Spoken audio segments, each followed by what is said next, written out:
Leía una frase en una revista de esas aburridas que hay en los aviones que decía: nadie puede conocer a su enemigo si primero no se conoce a sí mismo. Entonces, de ahí yo tuve al principio como un disparador. Creo que el Espíritu Santo usó esa frase para comenzar a escribir este mensaje. Y luego que empecé a escribir y fluía, me di cuenta que sí venía del Señor. Y que el Señor, si uno está atento, puede hablarte a través de una frase, a través de una película, a través de una canción. Yo siempre voy por la vida con los ojos abiertos, puesto que Dios me puede hablar hasta por un cartoon, un dibujo animado. Y digo: Señor, si me quieres decir algo y con esto puedo escribir un mensaje, yo estoy atento. Cuando leí la frase de que uno, para conocer al enemigo, primero debe conocerse a sí mismo, me llevó a pensar de que es verdad que de las miles de batallas que vamos a enfrentar, nuestra mayor batalla va a ser cuando tengamos que enfrentarnos a nosotros mismos, conocer nuestras limitaciones, nuestras miserias, nuestros pros, nuestros contras. No hay territorio más crítico o más difícil que tu propia mente, que nuestra propia mente. La mente es un campo minado, es un campo de minas, donde uno, si no pisa correctamente, puede que te explote. La mente nuestra no es simplemente un órgano más. Es posiblemente la batalla más importante que tengamos que liberar nuestra mente para poder pensar como Dios quiere. La Biblia menciona en Proverbios 23:7, porque ¿cuál es su pensamiento en su corazón? Tal es Él. ¿Cuál es su pensamiento en su corazón? Tal es Él. En otras palabras, de manera práctica, la manera en que uno piensa es cómo se va a comportar. Parece algo infantil, pero cuando nos ponemos a pensar que nuestra mente determina nuestra vida, cómo nos paramos ante la vida, cómo reaccionamos, ahí es cuando nos cae la moneda que para encontrar la libertad absoluta, uno debe pelear posiblemente gran parte de nuestra vida para liberar nuestra mente, para que nuestra mente se libere, para que pensemos de una manera libre, porque creo que toda batalla que se enfrenta en el mundo exterior primero debe liberarse en nuestro mundo interior. Allí me retrotraigo a la frase del inicio del mensaje. Es imposible enfrentar un enemigo, inclusive enfrentar al enemigo, si primero no sabemos cómo ser libres de nuestra mente, cómo ganar las batallas internas. En su momento el Señor menciona el libro de Isaías en la sinagoga, y en Lucas capítulo 4:18, mencionando a Isaías, dice: el Espíritu del Dios está sobre mí, porque me ha ungido el Señor para traer buenas nuevas a los afligidos. Lucas 4:18. Me ha salvado, me ha enviado para vendar a los quebrantados de corazón. Y esto es una de las cosas que más nos importan esta tarde. Y para proclamar libertad a los cautivos y liberación a los prisioneros. Siempre pensé que liberar la mente puede ser más complejo que hacer que alguien que esté confinado en una silla de ruedas comience a caminar. Claro que esos mensajes, esos milagros, esos de las sillas de ruedas o del que tira las muletas, el que tiene una muela emplomada con oro, suele ser más llamativo. Entonces hasta hay un tiempo de testimonio. ¿Qué hizo Dios con su vida? Y yo tenía cáncer y ahora no, desapareció. Ese es el poder de Dios también. Yo no podía caminar, haga lo que no podía hacer. Bueno, corra para allá, venga para acá, salte, qué sé yo. Son milagros que uno los puede ver de manera gráfica, pero la libertad de la cautividad mental, cuando una mente se libera, es muy difícil que alguien diga: yo vine a este servicio con la mente cerrada. ¿Y qué pasó? Dios me la abrió. Es difícil. Y para mí es uno de los peores desafíos. Digo peores en términos de que hay otras cosas que son más sencillas. Orar por un enfermo, vamos a orar que Dios haga la obra. He visto cientos de milagros. Pero la mente, cuando está cautiva, a pesar de que es una promesa de Dios, libertad a los cautivos, vaya que es una tarea que demanda oración, que demanda fe. Porque una mente cerrada no te deja ver en fe, no te deja ver el futuro. En cambio, si la mente es libre, si tu mente es libre, las posibilidades que tienes en el futuro no tienen límite. Una mente libre te permite ver oportunidades que permanecen cerradas para quienes tienen un pensamiento limitado. Quien tiene el pensamiento limitado no ve nada. No, todo va a salir mal, las cosas van a ir de mal en peor. Pero el que tiene la mente libre dice: yo le creo cualquier cosa a Dios, porque en donde está el Espíritu de Dios, ¿qué hay? Libertad. Entonces una mente libre te abre el futuro. Solo una mente libre, que no hay cautividad, le puede creer a Dios como un niño. Dice: yo le creo todo a Dios. Pero para tener esa fe de niño uno tiene que tener una mente libre de toda cautividad. Por eso insisto, si uno no conoce bien su propia mente, podría caer en el error de ser un prisionero de su pensamiento limitado, transformarse en preso y carcelero a la vez, encerrar la mente en una celda de modo que no puede ensancharla, que no puede abrirla, que no se abre a lo nuevo que Dios quiere hacer. ¿Y qué es esto de abrir la mente? No es una cosa humanista o algo que a mí se me ocurrió. La palabra relata en San Lucas 24:13 que iban unos caballeros camino a Emaús, a una ciudad, luego de la resurrección de Jesucristo. Cristo ya había muerto en la cruz, había estado 3 días en la tumba, resucita, y estos no saben que Jesús en un momento resucitado se les une en el camino. Y lo que pasa es muy llamativo. Dice San Lucas 24:13.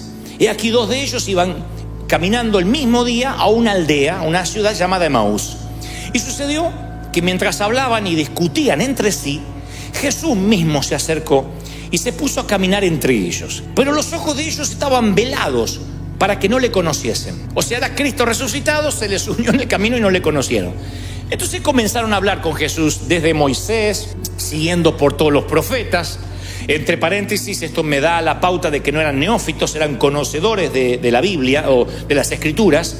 Y entonces el Señor se les puso a explicar todas las Escrituras que hablaban referente a Él. Lo que había dicho Moisés, lo que había dicho Abraham, lo que había dicho Isaías. Entonces, dice el versículo 31, le fueron abiertos los ojos, y le reconocieron. Y ahí Él desapareció, se fue. Le fueron abiertos los ojos y le reconocieron. Y se dijeron en uno al otro, claro, por eso ardía nuestro corazón dentro de nosotros. O sea, por eso nos palpitaba el corazón fuerte y teníamos como taquicardia. Cuando Él nos abría las Escrituras. Me fascina el término que utilizan, aún en el original. No dice cuando nos leía, cuando discutíamos, cuando debatíamos, sino que usan el mismo verbo que utiliza para abrir los ojos, cuando nos abría las Escrituras.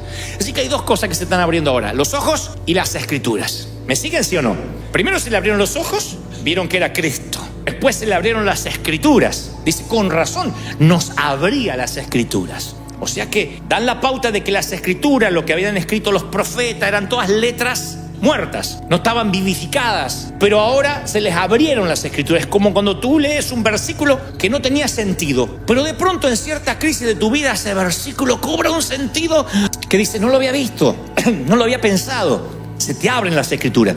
Y finalmente, dice el versículo 45, les abrió la mente para que comprendiesen las Escrituras. Tal cual, les abrió. Ojos, Escrituras y mente. Entonces me da la pauta de que uno puede abrir los ojos el día que acepta a Cristo en el corazón. Abrí los ojos, estaba perdido en el pecado y Cristo me hizo nueva criatura. Luego se nos abren las Escrituras porque hacemos el bienvenido a bordo en el caso de esta iglesia. La orientación, vamos al seminario, estudiamos la palabra y las Escrituras se nos abren. Pero luego hay una tercera apertura que es la mente para comprender las Escrituras. O sea, yo puedo tener mucha Biblia, puedo ir al seminario. Hay gente que se sabe hasta el color de pelo que tenía Abraham. Y saben cuánto calzaba, cuál era la talla de calzado de Pablo, pero no, o la graduación de los anteojos de Saulo. Pero no saben que esas Escrituras todavía pueden abrirse ante él si Dios le da una apertura espiritual. Entonces, cuando yo leía esto digo, sí, es cierto, podemos ser cristianos y ser cautivos de la mente, porque cualquier parte de tu cuerpo que no usas se empieza a atrofiar. Los músculos inmediatamente se atrofian, lo que no usas se atrofia. Inclusive los que hacen gym y los que hacen actividad física, si tienen un personal trainer, un entrenador, te va a decir, vamos a cambiar las rutinas. Porque si haces siempre la misma rutina, levantas siempre las mismas pesas, siempre caminas las mismas distancias, tarde o temprano los músculos se amoldan al estrés al cual quieres someter tu cuerpo. Y tus músculos dejan de crecer. El cuerpo se amolda a todo. El cuerpo es muy noble. Dios lo creó con una nobleza absoluta, adaptado a todo. Entras a un lugar y dices, qué frío. Y después te adaptas. Yo he ido a zonas muy frías donde hace un frío espantoso y la gente sale en camiseta. Y yo digo, no te estás congelando. Y yo ya no sé qué ponerme arriba, quiero salir con la manta. Y me dicen, no, acá estamos acostumbrados. El cuerpo se acostumbra a los climas o los que se acostumbran al calor. He estado en países o ciudades que las lagartijas se escupen las manos antes de cruzar el asfalto. Y digo, no tienen calor, yo ya no sé qué sacarme, me quiero arrancar la piel. Y ellos no, con un ventiladorcito así están hechos. Porque el cuerpo es noble, nos adaptamos a todo. Y dentro de esa adaptación está la atrofia, que es una suerte de adaptación. Nos atrofiamos a cualquier actividad. O sea, el cuerpo se acostumbra. Y el cerebro es un órgano que cuando no se usa, también se atrofia. O sea, la conexión entre las neuronas deja de seguir creándose. Porque lo único que nos sigue creciendo en el cuerpo, además de las orejas, vieron que las orejas se van creciendo, no sé por qué. Mi papá tenía unas orejas chiquititas, hace poco lo vi, tenía las orejas como un cocker, hasta acá le llegan. Pero además de las orejas, lo que sigue creciendo es el cerebro, las conexiones neuronales, la neurogénesis se llama. O sea que hay un cableado que se sigue abasteciendo a sí mismo y creciendo. Es el único órgano que se sigue ensanchando. La neurogénesis continúa en la vida del cerebro adulto. O sea, un niño nace con poquitos cables, por decirlo de una manera infantil, y después ese cableado se va conectando y hay una neurona con la otra, una célula con la otra, hasta que uno dice, bueno, ya creció. No, el cerebro se sigue ensanchando día a día, si lo sometemos al estrés de aprender. Si uno lo somete a la atrofia, al descanso, el cerebro queda ahí con lo que aprendió, nada más. Los niños pueden aprender hasta 7 idiomas, porque la neurogénesis recién comienza. Entonces uno le puede enseñar mandarín, le enseña mexicano, el castellano verdadero, inglés, enseña alemán, todo aprende, ¿Y qué nos pasa después de adulto? No podemos aprender otro idioma, pero ni aunque nos torturen y andamos hablando, aparca la troca, te llamo para atrás, porque hablamos así, porque el cerebro se empieza a atrofiar. Y decimos, pero ¿cómo si yo antes de chiquito podía aprender tanto? Y hoy no se entra. Ustedes creen y se cree, no, es que el cerebro se me envejeció, decimos. Es que ya no tengo la mente de un adolescente o de un joven cuando iba a la universidad. Y es al revés, comprobado científicamente que en la vida adulta podemos seguir aprendiendo más todavía. Si nosotros ejercitamos, es como el estado físico.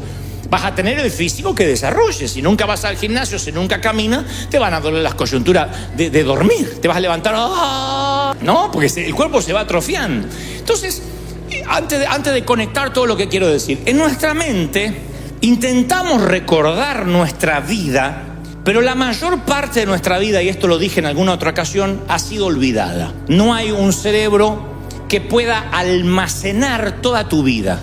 Adrede, se cree que por las noches el cerebro empieza una limpieza, limpia los gigas, reformatea tu cerebro y va quitando lo que se llamarían las cookies en términos informáticos. O sea, toda la información que queda almacenada allí en el subconsciente.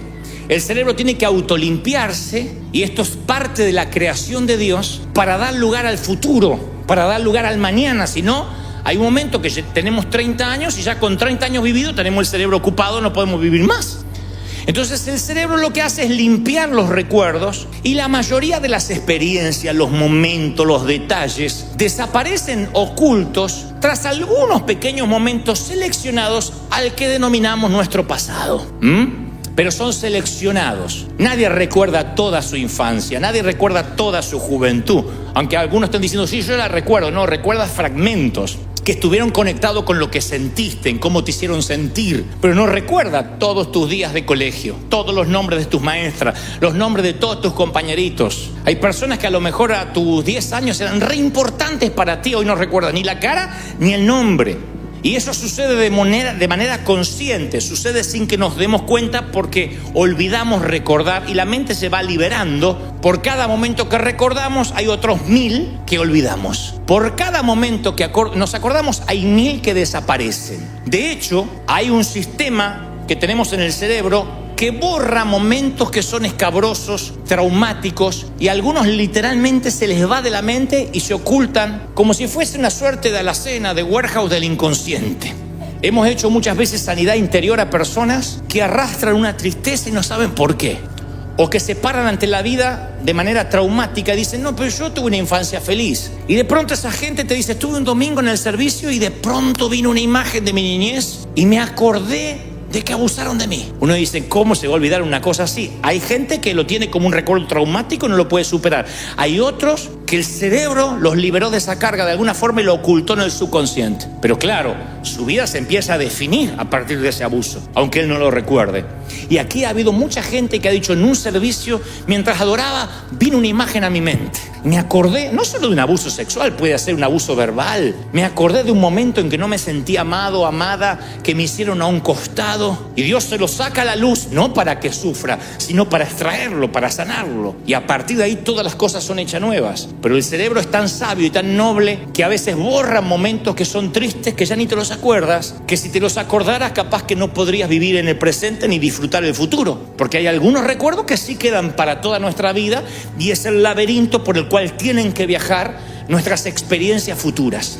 Las experiencias del futuro viajan por el laberinto de los recuerdos que sí, valga la redundancia, nos acordamos. De los momentos del pasado que sí los tenemos presentes. Pero los recuerdos, sea que estén en el consciente o en el subconsciente, crean barreras. Todos tenemos barreras por las cuales filtramos nuestras experiencias. Yo decía el domingo pasado que los primeros 6 años de vida de un ser humano marcan la vida adulta que va a tener, la forma de pararse ante la vida, la forma de reaccionar, tu carácter. Después la vida te va enseñando mucho, el entorno te va cambiando, pero la esencia es formada en los primeros 6 años. Y esos recuerdos filtran tu manera de ser. Si te criaste en un hogar donde todo era grito, donde todo era negatividad. Algunos tuvimos padres que nunca enfatizaron, no exacerbaron lo positivo, sino siempre lo negativo. No digan amén, pero por sus caras veo que hacen sí. La mayoría. Los padres de antes no decían, pero qué bien que colgaste la toalla esta vez. Uno iba a buscar la recompensa y decía, ¿viste, mami, que colgué la toalla? Y más vale, era hora que lo hiciera, decía la vieja. No espere que te felicite cuando hagas las cosas bien. Pero cuando hacías las cosas mal, ¡pac!, te daban. Entonces uno siempre estaba esperando la negatividad. No hagas esto, no tires la toalla, no dejes el calzón como un florero. Y de grandes buscamos pastores e iglesias que se identifiquen con esas experiencias. Hay gente que le gusta que le peguen desde el púlpito, le encanta. No, le encanta. Y el pastor dice, que vienen acá con esa cara de miserable, hipócrita. Y la gente, aleluya, más. No sé, son felices. Vienen acá y dicen, ay, qué like, este pastor parece un comediante, no me pegó. Hay gente que quiere que le pegue. Pero porque fueron formados así. Fueron formados que le tienen que dar. Es su filtro mental. Ellos, si no es así, no es de Dios. Si no viene doctrina y los exhortan y se van con una culpa grande, entran con una culpa como un ratón y se van con un canguro. Si no es así, Dios no habló. Tienen que irse con una convicción que no se les va en toda la semana. Pero bueno, hay gente que ya está preparada mentalmente así. Necesita a través de la culpa edificar su temperamento. Otros son libres. Y dicen, no, yo tengo convicción de pecado, pero inmediatamente me curo con la sangre de Cristo, soy libre, me voy feliz, puedo venir con culpa, me la saco en los primeros 5 minutos a los pies de la cruz. Esas son las barreras. Entonces, cuando uno conoce su mente, empieza a escoger sus recuerdos. Porque lo que recuerdas es el modo que moldeas tu mente y después tu vida. Los recuerdos son el diseño de tu mente. Tuve que cambiar, yo tuve que seleccionar mis recuerdos. Para poder honrar a mi papá y a mi mamá, yo no pude recordar todo, tuve que seleccionar mis recuerdos y eso provocó honra. Porque si yo recordara todo, no me dan ganas de honrarlos. Perdonen si sueno mal, hijo, pero es así. Si yo me acuerdo todo, o lo que es peor, selecciono las partes más feas. No solo no los honro, sino que los empiezo a detestar, a odiar. Porque digo, no, y cuando estaba borracho, y cuando me pegaba, y cuando me hacía... Pero entonces empecé a seleccionar los buenos recuerdos. Eso es la mayordomía de la mente, ejercer dominio sobre los recuerdos, el inicio de conocer cómo funciona la mente. Porque hay muros que te atrapan en un pensamiento y te dicen, no te muevas de ahí. Entonces uno tiene que crear nuevos recuerdos, buscarlos. Hay cosas buenas que te han pasado, pero a veces la mente nos engaña y se va para las partes más feas. Y si tenemos solo la parte más fea editada, así vamos a ver también el presente y el futuro. Entonces uno tiene que administrar, ser mayordomo de sus recuerdos, porque tal es su pensamiento, tal es él, dice la palabra. ¿Me siguen? Uno tiene que aprender a decir, ¿qué es lo bueno que me pasó? ¿Qué es lo lindo que yo puedo recordar de esto? El cerebro, hoy en el primer servicio hice lo mismo y haré lo mismo para que no se sientan discriminados. Quiero presentarte a un vago que convive contigo. En el primer servicio todas las mujeres miraron al marido diciendo, era hora que Dios te empezara a hablar. Pero no hablo de tu cónyuge, hablo de que todos convivimos con un vago comprobado. El cerebro es un músculo perezoso. Ese es el primer vago con el que convivimos, está acá. El cerebro es un músculo perezoso, por eso somos tan enseñables y una vez que aprendemos algo no lo queremos desaprender por pereza. El cerebro es tan vago que cuando aprende algo no hay manera de sacárselo. Desaprender es lo más difícil que podemos vivir como seres humanos, es la peor batalla. Por eso el Señor, lo que lo llevó a la cruz fue cuando dijo: oíste que fue dicho y aprendiste por Moisés tal cosa, mas yo digo. Aun cuando Jesús venía a simplificar la ley, no lo aceptaban porque tenían que desaprender la ley. Porque uno pensará, si te dan 700 normas de tránsito para conducir y sube un nuevo presidente que dice solo hay 3 normas de tránsito, ¿por qué te enojarías con él? Señor, ¿cuál es el mandamiento más importante? ¿Cuál? Y ahí el Señor podía haber dicho: no, como el mandamiento, cumplan los 670 mandamientos que cumplen los judíos más los otros 10. No solo un mandamiento: amarás al Señor con toda tu mente, con tu corazón, con tu alma. Ama a Dios como a ti mismo. Ese es el único mandamiento que tienen que seguir. Y ellos dicen: no, porque no es lo que aprendimos. Porque el cerebro es un órgano perezoso. Ya aprendimos y no vamos a desaprender. Eso no es lo que aprendí. Eso es lo que algunos dicen: yo defiendo la senda antigua. Creen que defender la senda antigua es defender la vieja manera de hacer las cosas, tejer el fuerte, y no voy a aprender nada nuevo. Y la Biblia está lleno de episodios donde dice: nuevas son mis misericordias cada mañana. He aquí hago cosa nueva, no las haré notorias. He aquí cosa que ojo no vio, ni oído yo, ni han subido a tu corazón. Dios es un Dios que ama lo nuevo. Él no dejó de crear en el 6º día. Dijo: ya está, se me acabó la creatividad. Todo lo que sabía ya lo hice en el universo, lo puse ahí. No, Él sigue siendo creativo. Pero nuestro cerebro es tan vago que una vez que creemos algo, no queremos no creerlo. La misma estructura que nos hace enseñable también nos hace no enseñables.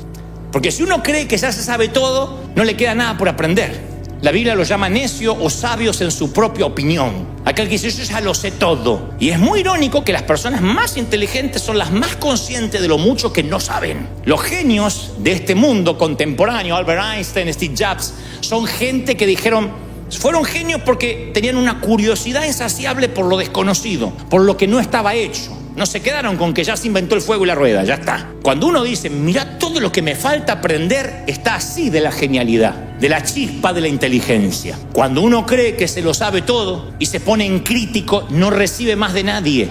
Entonces su estructura mental es: yo ya lo sé todo porque egresé del seminario, porque tengo ministerio, porque tengo llamado, porque tengo trayectoria. Y si no tienes cuidado de ti mismo, puede que estés en el interior de una mente cerrada y no puedas ver el futuro porque estás viendo continuamente el pasado. Entonces, si ves el mundo como carente de oportunidad, es porque estás ciego a todo lo que Dios infinitamente te puede dar. La arrogancia hace rígido el cerebro. Una persona arrogante es rígida, pero la humildad te permite tener una mente que permanezca abierta. Necesito aprender. Yo celebro los que vienen cada domingo acá diciendo: a ver, ¿qué me habla Dios? A ver, ¿qué voy a aprender hoy?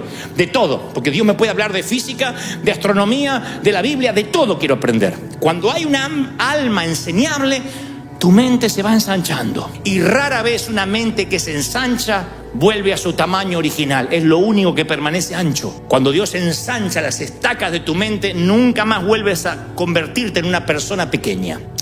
Todos conocemos las historias de cómo los elefantes en los circos permanecen atados. En realidad no habría cadenas para sostener a un elefante, para amarrar a un elefante. Pero lo que se estila es que cuando son chiquititos se les ata la patita a un palito y una cuerda. Y ese palito y la cuerda, el elefantito hace así durante 2-3 días y ve que no se puede mover y su mente le dice: estás atrapado. Luego el elefante gana libras, gana volumen y tamaño, y no solo podría hacer así, cortar el palito, sino llevarse la carpa entera. Pero sus recuerdos le mienten. Sus recuerdos le dicen: estás atrapado, ya probaste hace muchos años y no te vas a poder mover. Sus recuerdos le dicen que su pasado también es su futuro, que lo que él experimentó lo va a volver a experimentar. Y el Señor me dice que aquí hay mucho espíritu de elefante. Probé. Y está así, y lo ves así como un mamut y decís: pero ¿de verdad no cortás la soguita? Y están atados a una soguita del pasado, porque el recuerdo le miente. El recuerdo le dice: tu pasado es tu futuro. Siempre tuviste un carácter putrefacto, ¿por qué crees que vas a cambiar? Siempre fuiste pobre. La miserabilidad, yo digo siempre, la pobreza sí es un estado real, pero siempre proviene de un estado espiritual. La pobreza empieza acá, porque hay gente que a lo mejor gana $1.500 por mes, no le alcanza para nada. Dios los bendice con 2.000 y los gastos se le van a 3.000. Entonces Dios le bendice con 5.000 y gasta 6.000. Le viene 10.000 y gasta 11.500. Porque su mente ya está preparada para saber que él trabaja para pagar, no trabaja para ganar. Y eso lo heredamos. La mayoría de nosotros nacimos, como digo siempre, en países donde no teníamos nada, donde no había postre, donde había que comer lo que había, si es que se comía. El menor de 4 hermanos soy. Los que somos menores, los Benjamín, heredamos todo. Hasta los calzones, heredamos todo. Yo heredé calzones agujereados y surcidos de vuelta. Yo heredé calzones. Ahora imagínense, cuando yo nací, mi hermano mayor tenía 30 años y pasó ese calzón y iba haciendo escala. Se sacaba el calzón y se lo pasaba al de 20 y pico, y el de 20 y pico al de 12. Y el de 2, cuando llegaba a mí ese calzón, había vivido, muchacho, siempre era así. Entonces yo me acostumbré a que no hay, a que todo había que ahorrarse. La zapatilla agujereada había que aguantarse. Pero de verdad, no había. No teníamos recursos. Yo tuve que cambiar el paradigma mental, si no hoy podría tener un poco más de recursos y sin embargo tener la misma mente atascada ya, el elefantito en el palito. La mente se preparó para no tener. Y cuando uno vive, no voy a tener. Yo conozco gente que tiene plata ahorrada y no da, no siembra, no gasta por si le falta. Ay, yo no tenía planificado este gasto. Pero te estoy pidiendo que pagues el café, $4. Sí, pero me rompe el presupuesto y tiene 50.000 ahorrados. Pero porque es pobre. La pobreza está acá. Salir de Egipto salimos la mayoría. Sacarse Egipto de adentro te puede costar años o toda la vida o nada. O nunca te lo puedes sacar. La esclavitud es un estado mental, es una cautividad que te mantiene como que todavía no tienes la fuerza del elefante adulto y sin embargo estás atrapado como un elefante pequeño. Entonces el cerebro es un órgano inherentemente perezoso y se limita a cualquier límite y se limita a cualquier patrón previamente fijado por una conducta del pasado, por algo que nos dijeron sin querer. Por eso siempre es tan importante probar algo nuevo. La Biblia está llena de cosas nuevas. Si viene el vino nuevo y el odre viejo no está listo, el vino nuevo rompe el odre. ¿Se acuerdan? La nueva revelación te va a romper la vieja estructura mental. La Biblia es un libro de novedades. Sin embargo, lo nuevo amenaza la tradición. Los cambios siempre asustan. Eso es nuevo, nunca lo vimos. Sí, pero no está haciendo nada malo. Sí, pero seguramente a Dios no le gusta. Yo me creí, nací con esas cosas. Esto a Dios no le gusta, esta música a Dios no le agrada, esta ropa no es la de un hijo de Dios, esa música no se debe escuchar, esa comida tampoco le agrada al Señor, esa tienda no se va, en ese lugar no se va, en esa calle no se camina. Todo era lo que desagradaba a Dios. Y me fui creando con esas cárceles. De modo que si el Señor no me liberaba de la cautividad, yo no estaría inspirando a nadie hoy. Estaría transmitiendo los mismos miedos. Estaría siendo también un guardia de prisión, diciendo: usted no haga, usted qué hace, y usted por qué se puso ese peinado, qué hace con ese vestido, qué hace con... Estaría así. Sería un policía cósmico, como creyendo que Dios también lo es, cuidando y protegiendo que nadie se mueva de esa senda que llamamos senda antigua y que defendemos a ultranza. Sin embargo, el Señor siempre nos llama a cosas nuevas. Yo digo siempre, las personas que quieren ensanchar su cerebro deben probar perspectivas nuevas, leer libros de otros autores con otras perspectivas.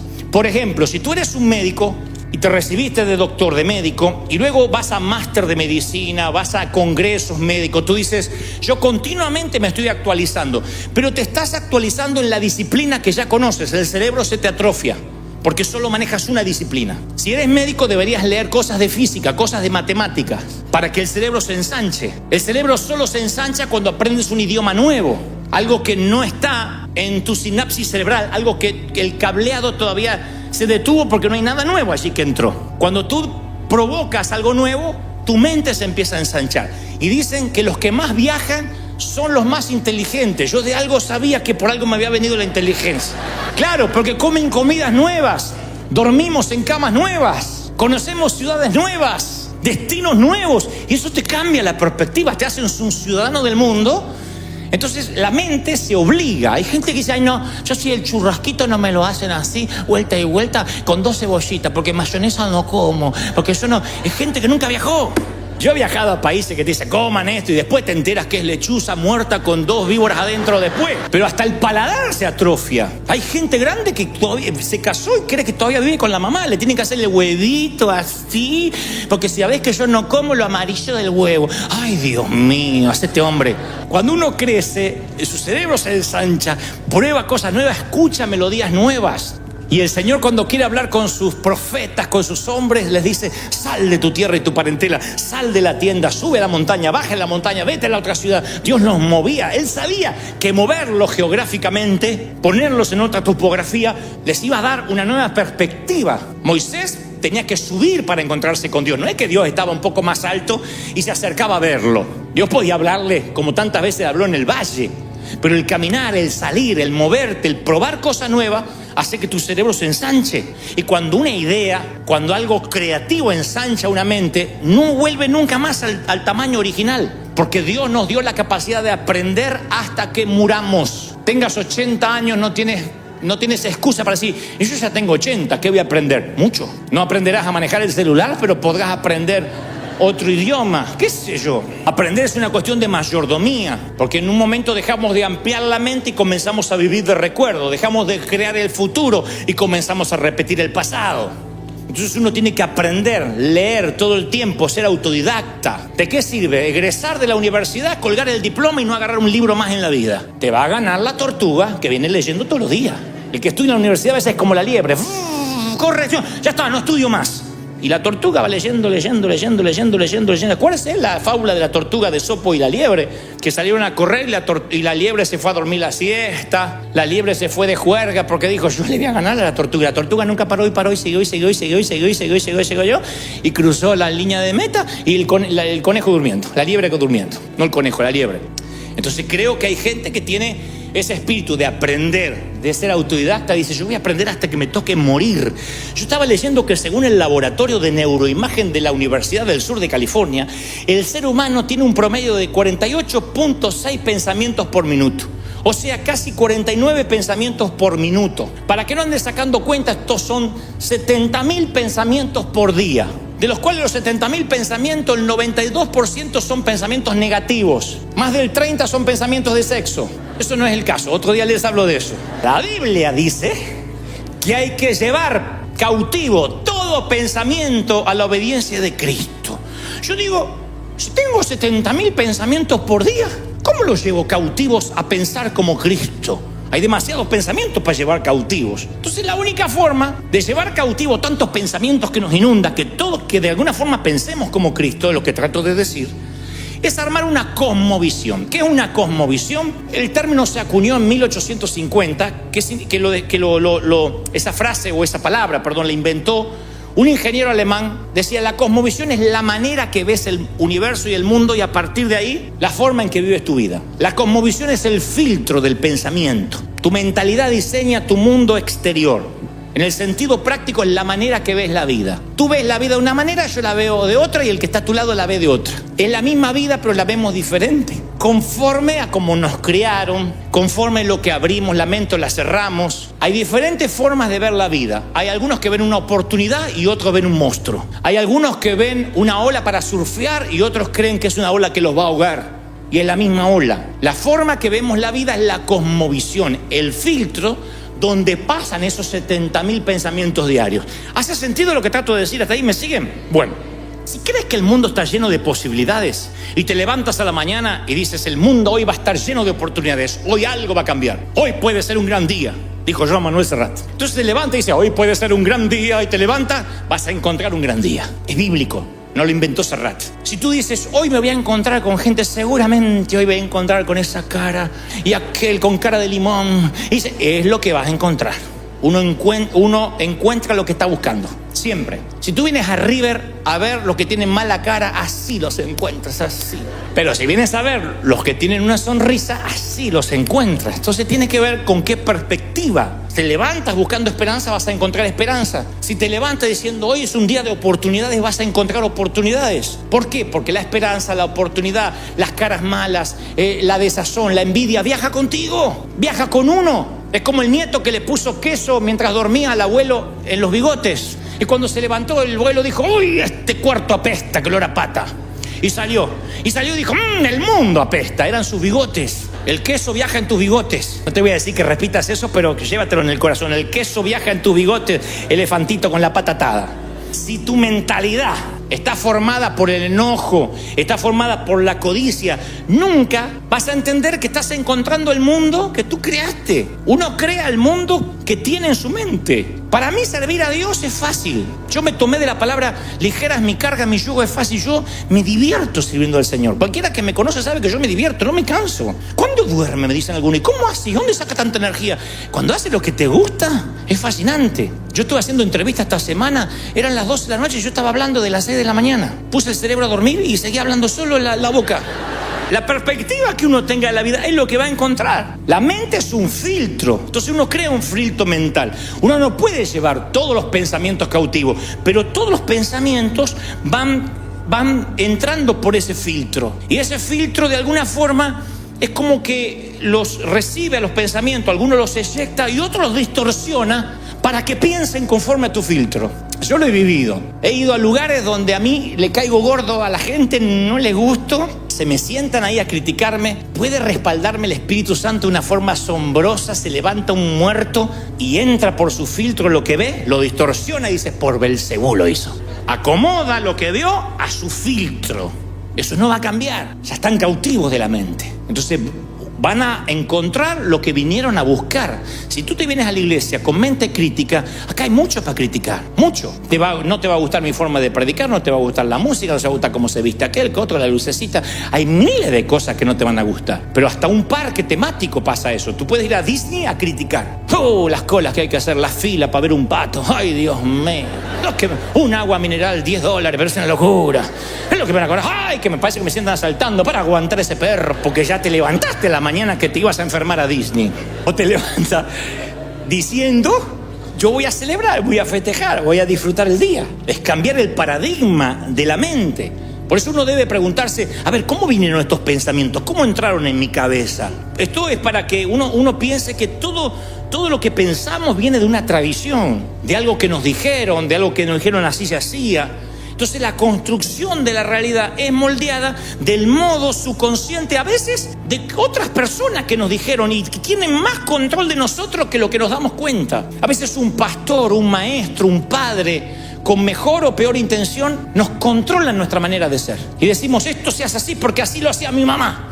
Y porque así me enseñó el pastor. Y no lo razonamos. Y el Señor quiere que pensemos. El que piense que no hay que pensar, miren qué locura, el que piense que no hay que pensar, demuéstrenme en las Escrituras donde el Señor dice que pasemos por las aguas del bautismo, dejemos los pecados y el cerebro flotando. Hay gente que cree eso, que hay alguien con una bolsa tirando los cerebros dentro de una bolsa, ya no lo va a necesitar, a partir de ahora es creyente.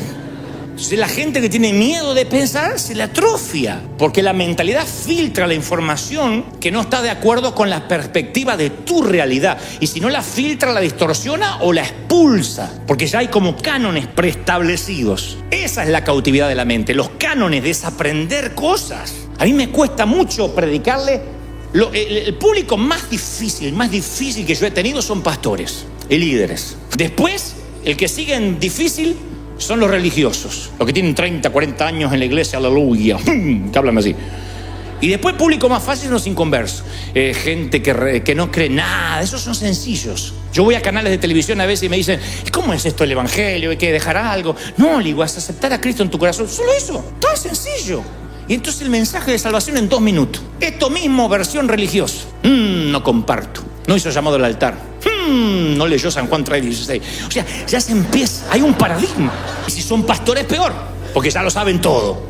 Nada los va a sorprender. Cuando uno abre la mente, yo le decía en el servicio anterior, le digo lo mismo, lean muchos autores, si pueden escuchen muchos predicadores, escuchen. Jamás les diré, no escuchen, miren que algunos no tienen la doctrina, se van a confundir, pero por Dios eso sería un insulto a vuestra inteligencia. Escuchen todo, examinen todo, retengan lo bueno, quédense con todo lo bueno que Dios tiene de esos hombres de Dios. Y eso ensancha la mente. Y esto quiero que lo escuchen con mucha atención antes de culminar, porque a lo mejor es la revelación más importante de este mensaje. Siempre pensé en la voluntad de Dios como una perspectiva lineal. Por ejemplo, que la voluntad de Dios era una cuerda floja por la que caminábamos o nos caíamos. Entonces, te casabas con la voluntad de Dios. Dios preparó una persona para ti. Entonces andabas por la cuerda ahí que no te podías, que te casabas con otro y te fregaste, porque no era lo que Dios tenía. Entonces Entonces había un montón de gente con miedo a casarse porque, a ver, a mí me gusta, pero a ver si no le gusta a Dios. Y Dios dice, tu abuela si te va a acostar vos con ella, no yo. Así que elegíla. Y esta perspectiva, lo mismo para el trabajo, para lo que voy a emprender. Pastor, ore por mí porque quiero estudiar la carrera que Dios quiere que yo estudie. Y Dios no me muestra qué carrera debo seguir. Ore por mí porque quiero saber qué auto me voy a comprar. Ya tengo platita ahí y quiero que sea el auto que esté en la perfecta voluntad de Dios. A ver si compro uno que no es la perfecta voluntad de Dios. No sé qué yogur comprar. Gluten free o harina natural, porque no quiero comer algo que no sea la perfecta voluntad de Dios. Y andamos así como que era una cuerda que andamos así como los equilibristas por la cuerda floja. Y esta perspectiva limitada del futuro nos hacía hablar de la voluntad perfecta y la voluntad permisiva. Yo hablé de esto el domingo pasado. Entonces en la vida te iba bien porque estabas en la perfecta voluntad de Dios. Te empezaba a ir mal y porque estás en la permisiva. Como que si te caías de esa cuerda floja, estás viviendo una visión misericordiosa de un plan B divino. Es la misericordia de Dios. No, que no sabe que me tocó un marido terrible. Y es la voluntad permisiva. No era el que te tenías que casar, era aquel. Este gordo es el plan B. ¿Ustedes creen que Dios, cuando creó al hombre a su imagen y semejanza, quiso hacer robots? Gente sin poder elegir. El futuro es más complejo que eso, es más hermosamente complejo. Para mí tiene sentido que un Dios infinito nos preparara un universo infinito de futuros. Hay un montón de futuros que nosotros decidimos conforme el filtro de nuestra mente. Cuando Pablo dijo, comprueben cuál es la perfecta voluntad de Dios para vuestras vidas, no hablaba de un sendero, una línea, un camino. Y si el futuro no es un camino, si existiera innumerables futuros que Dios tiene para ti y que están esperando ser estrenados, pero nuestra mente moldeada no nos permite caminar por ahí. Yo recuerdo una palabra que fue muy similar a la que Dios le dijo a Josué. Dios le dice a Josué, todo lugar que pise la planta de tu pie. ¿De quién es la iniciativa? ¿De Dios o de Josué? ¿Del pie de Josué o de Dios? Porque Dios le tenía que haber dicho, cuidado, yo te voy a decir dónde poner el pie. No lo vas a poner en cualquier lado, porque yo solo te voy a bendecir en mi perfecta voluntad. Dios le dijo, donde pongas tu pie, donde pongas tu mano. La palabra está llena. Lo que emprendas, te daré favor para conmigo y para con los hombres. ¿Qué es eso? Favor. Que entras a cualquier lado y cambia la atmósfera. Tiene favor para los negocios, para la pareja. Tiene favor para emprender. Dios dice, yo te daré favor donde pise tu pie. Donde pongas tu mano te va a ser de bendición. Y recuerdo que el Señor me dijo, hasta donde veas te daré. El día que pares de ver, dejarás de crecer. No me lo olvido más. Porque la responsabilidad de ver estaba en mí. No en encerrarme como un cerebro perezoso, si Dios quiere que me vengan a golpear a mi puerta. Me di cuenta que yo podía hacer lo que quería. Yo me crié y todo era pecado, todo era malo. Entonces me puse a pensar que Pablo conecta tener una mente nueva con crear un futuro nuevo. Él dice, el futuro no es lineal, es dinámico. El futuro no es determinado, es creado. Por eso es fundamental que conozcamos nuestra mente, porque es mediante la transformación de la mente que podemos ver el futuro que Dios tiene. Tu mentalidad es el filtro por la cual vas a ver el futuro. Algunos dicen, no veo nada, porque tienen un filtro. Otros dicen, yo veo un montón de cosas. Entonces muchas veces vamos por la vida como que hay dos opciones: la voluntad perfecta o la voluntad del demonio. ¿Estás con Dios o con el diablo en cuanto a decisiones? No hablo de salvación. En cuanto a decisiones, ¿lo que Dios escogió para mí o lo que yo escojo para mí? Yo quiero saber qué es lo que Dios quiere para mí. Y nos quedamos estáticos sin hacer nada. Entonces yo creo que el futuro respeta el mismo diseño original del huerto del Edén. Había solo un árbol que no se podía comer. Solo uno. Del resto coman de los que quieran. Eso es la creatividad de un Dios infinito. No había dos árboles, porque vivimos la vida como que hay un árbol del bien y un árbol del mal. La voluntad perfecta y la permisiva. Y sin embargo Dios dice, no, así yo no creo las cosas. Fue en el huerto del Edén igual que ahora.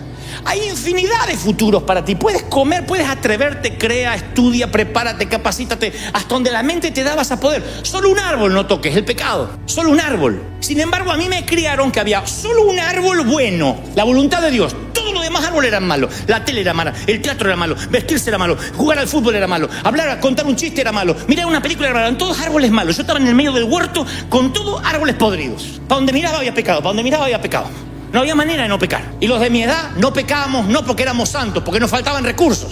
No teníamos celular, no teníamos auto, no teníamos internet, no sabíamos ni cómo se pecaba. Pero todo era malo, todo lo que se inventaba era malo. La música era mundana, el entretenimiento era mundano, mirar el fútbol era pecado, mirar el boxeo era pecado. Digan que no había foto, ni selfie, ni nada de eso, si no nos hubiesen arrancado la cabeza. se dio vuelta el huerto para algunos. Hay solo un árbol de vida y todo lo demás son árboles de muerte. No, en el huerto había un árbol de muerte y todo lo demás eran árboles de vida. Entonces el futuro, son muchos futuros hasta donde te atrevas a ver. Deja de decir, Señor, quiero que me reveles el logo de la empresa y qué va a ser mi empresa y de qué tengo que hacer. Dios no va a trabajar por vos, hace trabajar el cerebro. Tú tienes que decir, Señor, tú me diste cerebro, tú me diste forma de aprender. Tengo cursos online, hay cursos gratuitos, hay cosas que puedo aprender sin dinero. Yo voy a forzarme, voy a leer, voy a ser autodidacta, porque hasta donde yo crea, yo sé que donde ponga la mano, donde ponga el pie, se me van a abrir las oportunidades. ¿Lo crees de verdad, sí o no?